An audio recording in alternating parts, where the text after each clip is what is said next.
it's really crucial, no, for countries to ratify these two conventions. Firstly, of course, these conventions are really important in setting the baseline for protecting not just domestic workers but all migrant women in the region. So the provisions in these conventions are the standard of what should be in place in different national laws, right? So that is why they are important, because they would be the guidepost on how national governments from both sending and destination countries should be able to keep themselves accountable with protecting the rights and the lives of a lot of migrants in their countries. No?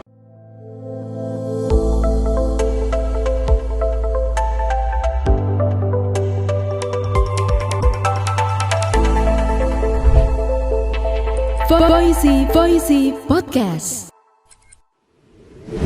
Good morning, good afternoon, good evening, whenever you listen to this podcast with me, Jess and Eva. Welcome to Voicy Podcast, a podcast dedicated to highlight the stories around cross-cutting human rights issues across East and Southeast Asia. This podcast is an initiative of BBC, Better Engagement Between East and Southeast Asia. Applause first, I guess. It's been a long time since we had the last episode. And in this episode, you know, we Voicy Podcast, we are going to have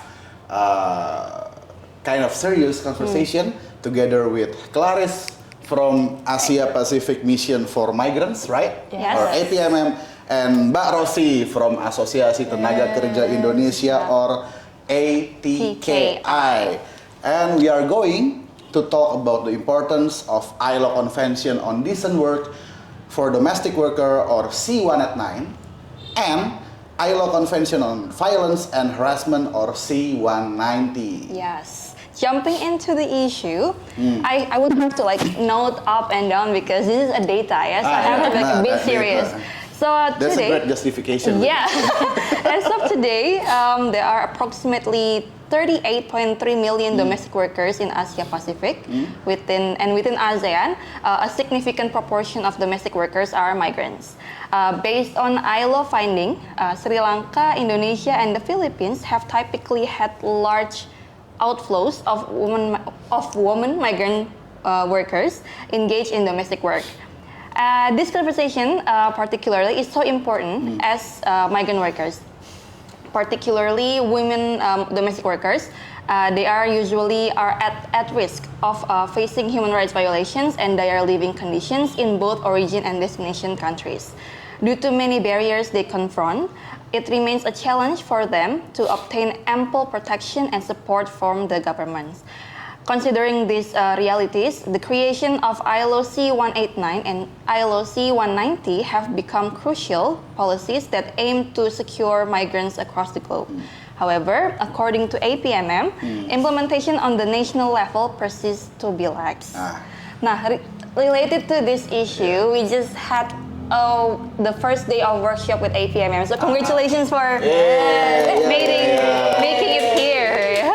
Coming to. Not forgetting to mention that we just had, we just had our first day of workshop held and the by workshop APMM. itself is talking about particularly about the C189 and C190. So it's becoming so important. Like, what is C189? What is C190? Why are those those conventions considered so important? And then since we are now together with someone from APMM and also someone don't feel under pressure. And also with someone who is a women domestic migrant workers herself, we are going to have a conversation with these amazing resource person with us. But before we go further into the question, maybe I know that I already introduced you and you as well, but maybe you can introduce you and your organization first. Okay. You first. Yes, thank you, Jess and Eva. I'm Rashida from Association of Indonesian Migrant Workers in Hong Kong, and then the based in Hong Kong. And since 2000 until now, we are advocate for the migrant domestic worker in Hong Kong. Thank you. Yeah. Yeah, so I'm Clarice from the Asia Pacific Mission for Migrants. I'm the Education and Research Coordinator of APMM, and the organization is basically, it supports migrants organizations, specifically grassroots migrants or organizations in their movement building initiatives. So through our 3 programs, we help our partners to build their own campaigns, to build their own actions and solidarity works that are important to bring the voices of migrants in different spaces. I see. Right. So since the beginning of this podcast, we mentioned a lot about C189.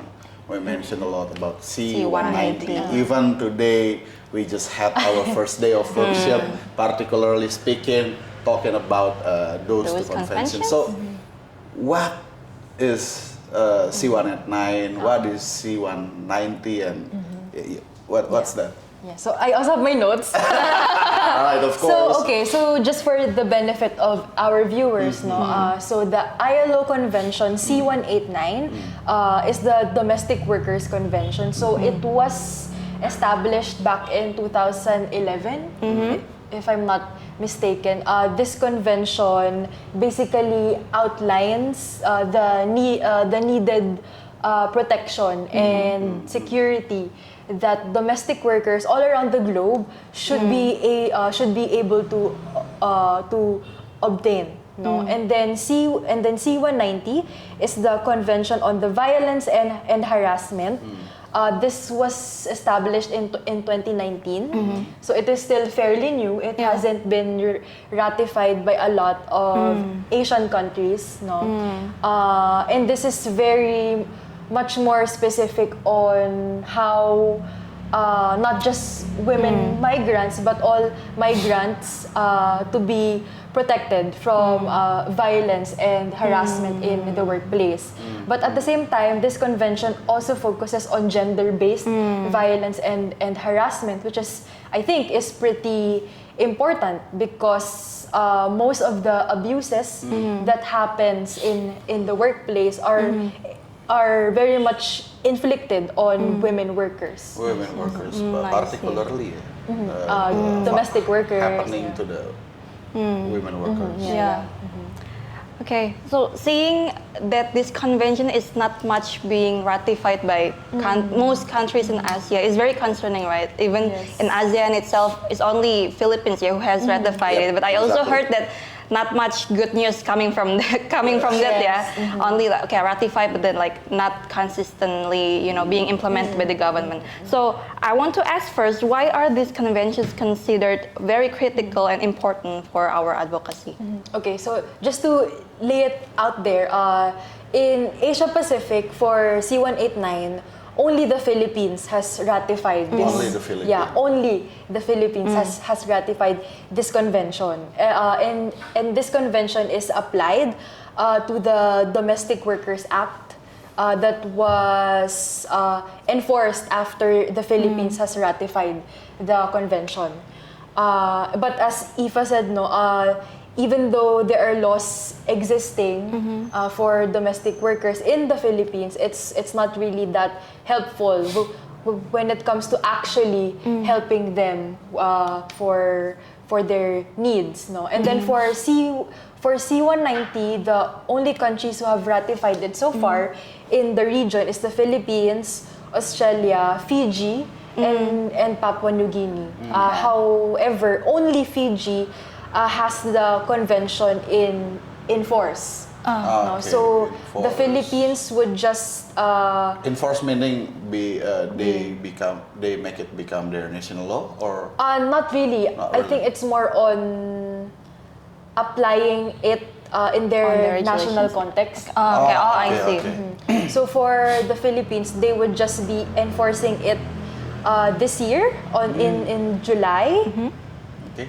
And then for Australia, they will just be enforcing it next year. Oh, okay. Oh, Philippines will Yeah, in July. Okay. July this year, and then Australia in 2025.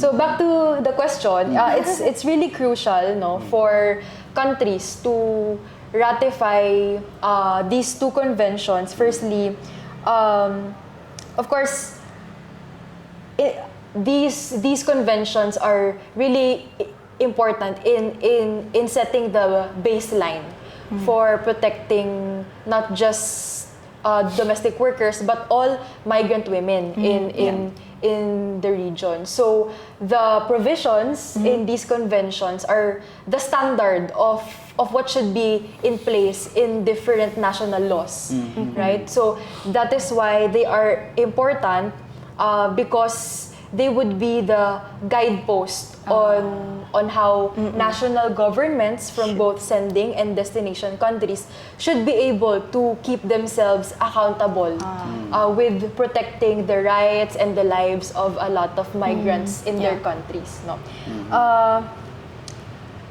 So in actuality, of course, in the case of the Philippines, for example, or in the case of Indonesia, a lot of migrant women who are working as domestic workers are experiencing a lot of abuse, right? A lot of violence and harassment in the workplace. So that is why these conventions are really important, because it would be like it would be the first step in making sure that governments are really doing their job as duty bearers, in protecting their own citizens as well. For not only their citizens, but Yeah. those who are Going in to their their, countries, in their jurisdiction, right? So you mentioned about this is the first step.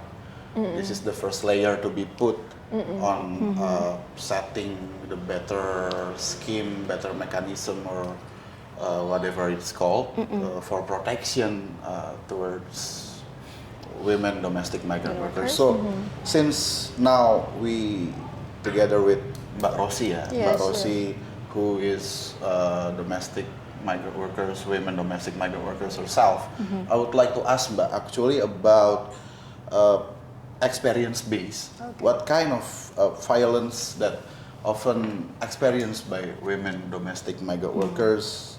I guess that's it. It could be from your own experience. It could be from any other women domestic migrant workers experience that maybe you accompany. Have learned from each other.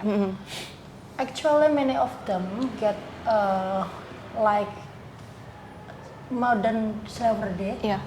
So they are in the employer house. No one knows what happened inside the house. So very risk if sometimes a new one from Indonesia cannot understand in Cantonese, also in English. So if the employer asks her to talk about, and then she cannot understanding, sometimes the employer is very angry, and then They will do physical suddenly abuse. to give violence, like Kartika. Kartika and Erwiana, I remember.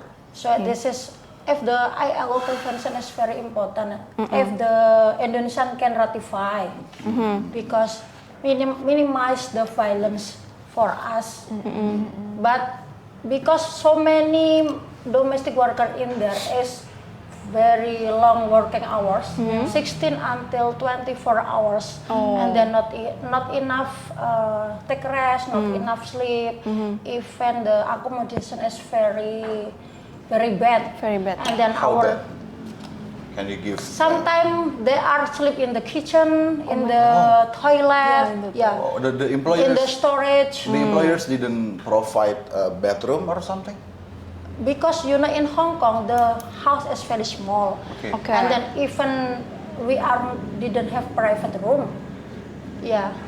And then about our food, you know, in the morning just only eat one bread, and then in the afternoon just only instant noodle. Until tonight in the dinner, just one bowl rice. One bowl of rice. Yes, yes. Only that. Yes, and Without then any. sometimes the dish only the head of fish, Oh my God. and then yeah, But that's one just pieces bowls. of vegetable. Yeah. Okay. Yeah. So they are very very social.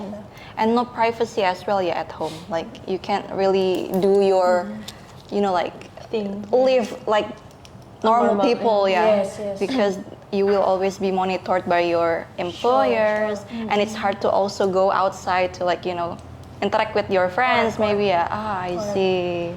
And then when we go abroad, we must use agency. Okay. And then we must to pay fee. Agency is very expensive, so we call overcharging. Like for me, I can become domestic worker in Hong Kong. I must to pay 42,000 Hong Kong dollar. 2,000 Hong Kong dollars. 42,000. 42,000 Hong Yes. Kong dollars. Yes. Only for? Only for the recruitment fee, yeah, for Yes. recruitment Wow. fee. Yes. Wow. It's a lot. That's a lot of money. I So what happened with our current condition, and then we just stay in the her employer house because if we change another employer, so we can get another charge, you know. Yeah. But Rosie, that kind of violence, that kind of, let's say, not having enough food, not being given a proper bedroom, and any other thing, is that common to be experienced by women domestic migrant workers there? Is that a common thing to be experienced by them? Some of them is like sexual harassment. Yeah. We also advocate the one. I see. And then actually they just come in her employer, and then the man employer always touch her private. Oh, So okay. some of them also pregnancy, and then pregnant? the employer not, you know. Force them to Yes. force them to go for abortion. Yes. Oh my God. And then when we go to the adjudication, Uh-huh. and then the employer not really mengakui itu apa? Admitting their Yes, yes, because not enough evidence. So, whenever that kind of case happen, what usually the victims do? Setiap kali kasus itu terjadi, itu terus apa yang dilakukan sama korbannya. sama korban atau sama pendamping? Terkadang kita kan mendampingi kasusnya ke pengadilan ya. Jadi ada beberapa dari mereka itu memang harus menunggu kasusnya lama Oke. sampai majikannya itu kabur Saking lamanya. saking lamanya. Oke. Dan tidak mengakui. It takes too long to solve the problem, and it basically gives the time for the employer to run away from the problem. So, they're so vulnerable. They're so The condition is so concerning. I see. I'm not prepared Speechless. for this, so it's big. I see. So yeah. Okay, maybe back to the Back to- advocacy back to side, the- yeah. So Back to the laptop. Back to the laptop to more advocacy question. So as we mentioned earlier, only one country in Southeast Asia that have already ratified, which is the Philippines. And how do you think about this convention? Like, how important it is, how urgent it is to ratify those two conventions for other, say, a country? Yeah, I mean, I think I've answered this question earlier already, but it is really urgent. Like just hearing what Rosie shared, I think that's enough that's enough reason to really ratify, and not just ratify, because ratification is it's not legally binding Yeah. to countries, no? So aside from just ratifying these conventions, it's important that these countries, not just the Philippines, to make their own laws that will concretely protect the migrant workers and the domestic workers who are both working abroad or in destination countries. No, it's really urgent because the level of abuse, the level of harassment is not slowing down either. Yeah. So It's not slowing down. Yeah, so they shouldn't slow down. Yeah. It's their responsibility. It's the UN's responsibility. It's the ILO's responsibility. It's the government's responsibility to make sure, again and again, we reiterate this, to make sure that they protect their own citizens and they protect foreigners who are in destination countries. So I think, yeah. As for Indonesia itself, learning from our country experience, it's so hard to ratify that when our own national regulation has not been enacted until now, even after 20 years of like fighting for it, right? And also I believe I learned from somewhere that particular country in Southeast Asia also not even admitting domestic worker as a worker in their national law, national regulation. So it's been a quite long advocacy. Agreeing IFA and echoing IFA. It's like almost, I don't know, almost 20 years or even more than 20 years of advocacy to push the government, to push the parliament as well to enact or to pass the law. the what's the name? National Domestic Worker Law, and it's been 20 years and still nothing. Remember during our session earlier this afternoon, I forgot who said. Ren. One of the participants said that it's been these groups or been standing in front of the parliament's building for more than 200 times, even during the fasting month, and still nothing until now. So it's I don't know. But we still have to fight for it. But can I just ask? I mean, in the case of Indonesia, what do you think are the factors that's slowing the implementation or the enforcement of this law? Me seeing it as someone who doesn't really learn it, I think because Indonesia itself still use a lot of domestic workers, still have I see. still So they're benefiting from the work.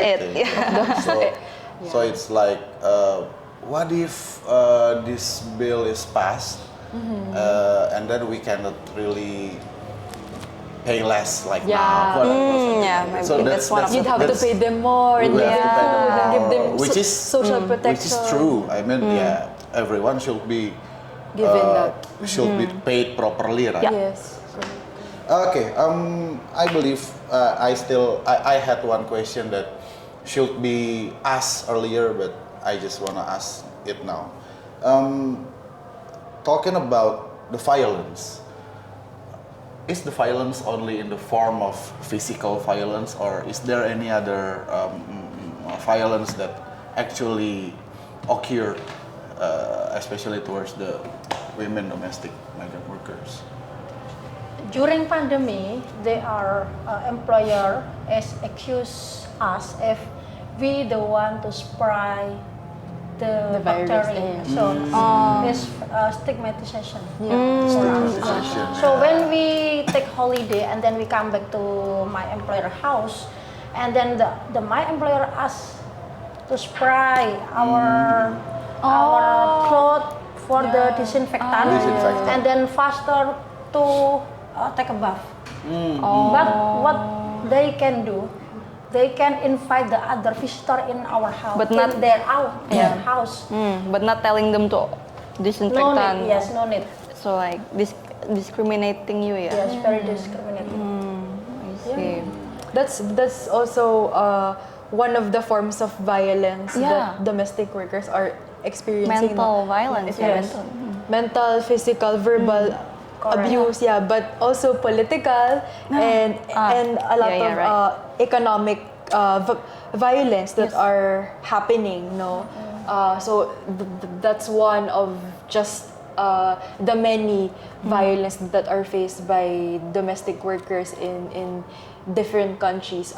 In addition to that, in the context of political violence, of course.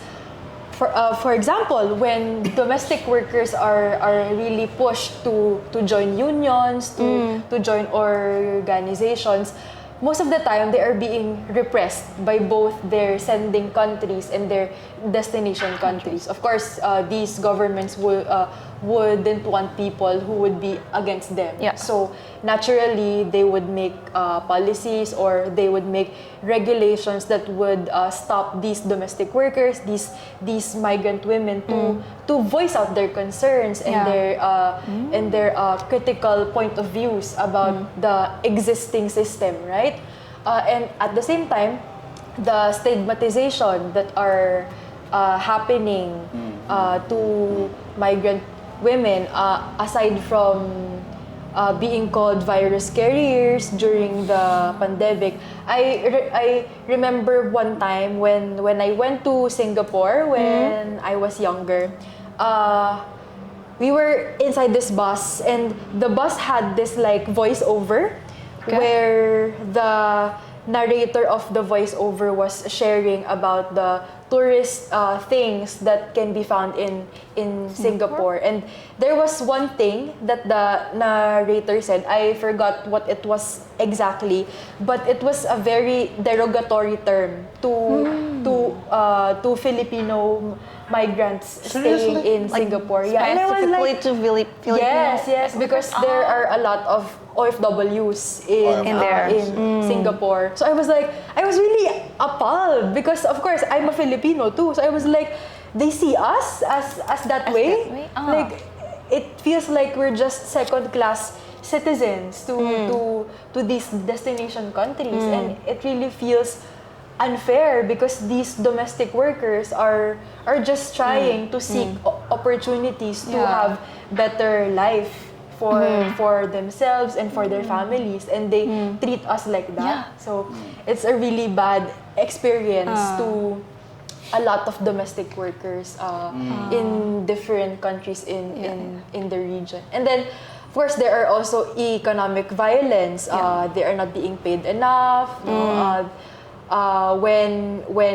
the pandemic hit, not enough aid, like subsidies are given to them. So that's a form of violence because these people are part of society. So why are they excluded, right? So I think those are just some of the few examples that I can think of. But I'm interested in the word you used, symbolic violence and political violence. What is Can you Elaborate more a bit on that. Why it is considered as symbolic and political? Yeah, so for symbolic violence, it is considered as symbolic because although, of course, they are not as concrete as economic or social violence, these symbolic violence penetrate a lot of cultures too, right? Okay. So, as I shared about the Singapore experience that I had, it's not just the government who's forwarding that kind of message. The message that the government has made is also affecting its own citizens.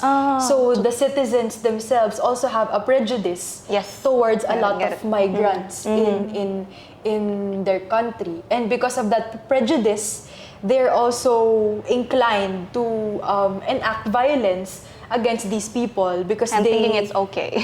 and they think it's okay because they see them as not on the same status, not even a worker, like a slave. Like a slave, right? So I think that's how I would explain what symbolic violence is. I get it. I think I've heard about it before. Like, there is this story that Malaysia. Sorry, can I mention the country? No, of course. Of course, yeah, it's Why okay. not? It's okay. Why not? Like, Why most not? of Malaysians see looking down at Indonesian because there are a lot of Indonesian migrant workers who Exactly. work there as a domestic migrant worker. I think, yeah, I get it now. What is the symbolic violence is, which is related to country pride as well, right? Yeah. Right? It can So be. I don't know. I think with that logic, should the country be like, how do I say it? Like, be aware that we shouldn't treat them like this. We don't first, even though it's because of pride, but I think that kind of like stigmatization can also be their lesson learned, yeah, to increase the quality of the protection for the for everyone, the citizens of their country. I see. So maybe I will go back to Mbak Rosi. As a woman migrant workers, domestic migrant workers, how do you see the existence of these two conventions, Mbak? I hope our country fast to ratify because even the Philippines already ratified, but still many of them get Yeah. violence. Apalagi kita gitu ya, yang belum ngapa-ngapain. Yeah, exactly. Yeah, exactly. Sangat resikonya sangat tinggi sekali Yes, karena bahkan taruhannya nyawa untuk menjadi seorang migran di luar negeri. So according to Mbak Rosi, even it's it's like gambling with your life, Yeah. even just to Yeah. becoming a migrant workers. I see. Do you see it as a good movement, like to ratify this? Like, how do you see the convention? Is it already fit with your, desire of protection or as a migrant workers? Apakah konvensi ini dirasa sudah cukup untuk melindungi? Apa ada rekomendasi lain atau bagaimana pandangan Mbak Rosi terhadap konvensi ini? Kalau Mbak Rosi baca dua konvensi ini, menurut Mbak Rosi itu udah cukup belum sih Yeah. untuk melindungi Teman-teman. pekerja domestik perempuan? Sebenarnya sudah ada beberapa yang bisa kita nikmati seperti kebebasan. Kalau di Hong Kong ya kebebasan untuk berorganisasi. Oke. Terus tapi ada banyak yang belum kita nikmati seperti upah layak. Karena Oke. kita di Hong Kong itu upahnya tidak Ya. masuk di dalam undang-undang upah minimum. Oh. Kalau di luar domestic worker itu upahnya 1 jam itu $45. Kalau kita 1 jamnya cuma $9. I see. So yeah, Mbak Rosi just explained to us that she has already the domestic migrant workers in Hong Kong already Read. enjoyed some of the things being written in the convention, which is freedom of association. Yeah, right. But then it's still like a lot of work to do regarding like decent wage, decent salary, and so on and so forth. Because Hong Kong have like this minimum wage, law, which is that stated that every worker should be paid $45 per hour, hour. while domestic worker only get $9 per hour. It's like only the 20% of it, Yeah. right? 9. Yes. And can I just add to that I believe that the reason why domestic workers in Hong Kong are able to enjoy those rights because organizations themselves were able to pressure the government too, no? So I think, well, this is for a later conversation, but it really shows how important the work of organizations, of grassroots migrants are when it comes to pressuring their governments to really make sure that they are protecting migrant workers in their country. So it's a show of solidarity, no, among these organizations. Yep. So back Sorry, to I have one Oh, question. okay, one more actually. question, okay. So talking about ratification of these two conventions and talking about the importance of both both sending and destination country to ratify, I see there's this kind of quote-unquote pattern that not necessarily pattern. Yeah, pattern. We can say pattern that Almost all of the conventions related to migrant workers only ratified by the sending countries, not by the destination countries. If we particularly talking about C189 and C190, yes, it's at least in Southeast Asia, it's only ratified by the Philippines, which we know Philippines is together with Indonesia is the most sending country in the region. And if we take a look at any other convention, we can also see that kind of pattern. So what's APMM findings regarding this? Okay, it's kind of the same logic about how the law in Indonesia has not yet been enforced yet. I think the reason why destination countries are not really keen to ratify this because they benefit from the works of domestic workers, right? I mean, why would they ratify something that could limit their power over these people? So I think that's how APMM sees this kind of move of these destination countries not ratifying this very important conventions. And I think another thing to consider, no, in the broader scheme of things, these destination countries also house a lot of employment agencies, no, and if they ratify these two conventions and apply it in their own national laws, those employment agencies wouldn't be able to profit from the hard work, from the hard-earned money of a lot of migrant women, migrants, and domestic workers. So they are really protecting these powerful actors within their own sphere. So I think that is the reason why they wouldn't want to ratify these conventions. I see. Yep. Okay. Okay, so maybe we move a bit on the actor of who are responsible for this for the implementation of these conventions. So besides the governments, I think before that we should ask first how the implementation. Okay. First, you know, because I believe at the beginning we said that according to APMM, these two conventions, the implementation still lacks, still lacking, and so why APMM finally have this kind of finding? In general, how is the implementation? What do you find as well? Yeah, those well, two conventions? Looking at how it's just the Philippines who has ratified these two conventions, no. I think two things. The reason why it hasn't been implemented in a lot of countries, firstly, because the conventions, first and foremost, are not legally binding.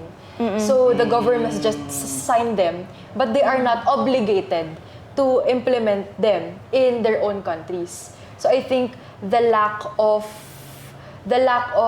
due diligence, in terms of really implementing policies on the ground, is not there. So in simple terms, they are not scared that they are violating these conventions, because in the first place, these conventions are just they just sign it, right? So it's not really Okay. Yeah. And then second thing, it's also lacking because no one has really ratified it in the first place. Yes. So again, it goes back to how these governments are neglecting not just these conventions, but how they respond to a lot of concerns of migrant women and domestic workers in the region. It shows how they do not care about these people, how they are not responsible enough to create policies that would protect these migrant women, these domestic workers from violence and from harassment. I see. Okay, back to my questions. Yeah. So regarding the actors, besides the governments, who else is responsible for making sure that women domestic migrant workers are protected from any kind of violence? Yeah, so I think aside from the government, it's also the private sector. So as I mentioned, the placement and the recruitment agencies have a lot of responsibility too in making sure that their business processes are accountable, that they have good accountability and transparency mechanisms that would make sure that domestic workers and migrant women are given enough information about their work.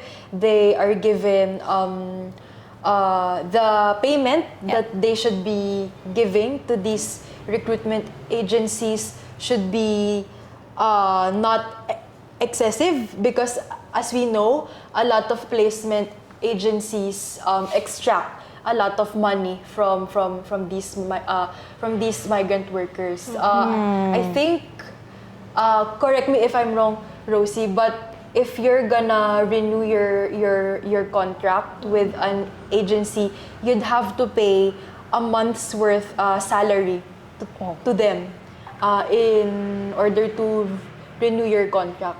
So there's a lot of money. No? Yeah. Actually, the Hong Kong have policies only 10% 1 month salary. But many of agency ask one month salary. I see. So imagine that, no, na that money should be placed to give education to your children, to put food on the table. Family, But it just goes to the hands of recruitment agencies. I think it's a really how do you call this? Unfortunate. Yeah, it's a really unfortunate and angering. Of course. Also, okay, so maybe about actor as well. Us as civil society. Yep. So I think this question is correctly. It will be more, how to say, Fitting. fit if we ask this to Mbak Rosie Okay. as a women domestic Migrant workers. seeing us, seeing BBC, As. seeing APMM as civil society, as migrant organizations, as migrant advocates or whatever it is called. Yeah. What, from your perspective, from your point of view as women domestic migrant workers, what actually can be done by us, by the civil Civil society, society. by the migrant organizations, by the advocates to support this advocacy? So we also have Organizations as well. networking Network with as the well. artists, and then they promote about ratify C189 and C190 for the implemented by government. Yeah. And then also we also empowerment with my domestic worker, and then give more the education about C189 also C190, so they can understand what happened with us, so they can campaign. And then we always say ratify C189, Yeah. like that I see. in our So campaign. You would like to add something? Yeah, just I know I have you my would. notes too. Maybe just to add to that, no. Of course, as civil society, it's also our responsibility to help these or be with these grassroots migrants to mount their own campaigns, to engage in different activities that would help in pressuring their governments from both sending and destination countries and to the UN as well, to really make sure that that states are implementing and are ratifying these conventions. At the same time, there should also be more gender sensitive policies when it comes to protecting migrant women and domestic workers. During our workshop this afternoon, one of the participants pointed out the reality and the importance of including digital sexual harassment policies. Digital sexual harassment experiences that are Exactly. real, that are Yeah. really happening to a lot of migrant women. So I think Yep. this is one thing that the UN and the governments should Should answer. should also focus on, and maybe to seek accountability from these governments and into the private sector, that because they are the duty bearers, yeah. they should be the first ones to ideally and to voluntarily Yeah. give and uphold the rights of these domestic workers in both sending and receiving countries. And at the end of the day, it's also about tackling the root causes of forced Migration. of forced migration. Labor, In the region.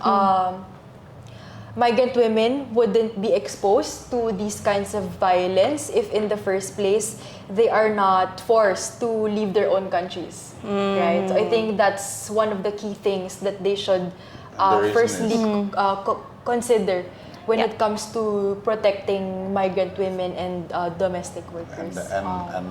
And that root cause is structural poverty. Yeah, poverty, lack of education, Yeah. all that stuff. Exactly. Yes, I see. Well, actually, I've been, like warned by our cameraman. Been showing up the signs. Yeah, sorry. It's already 30 minutes. It's already 45 minutes, and then I guess now that's that. Yeah. Yeah.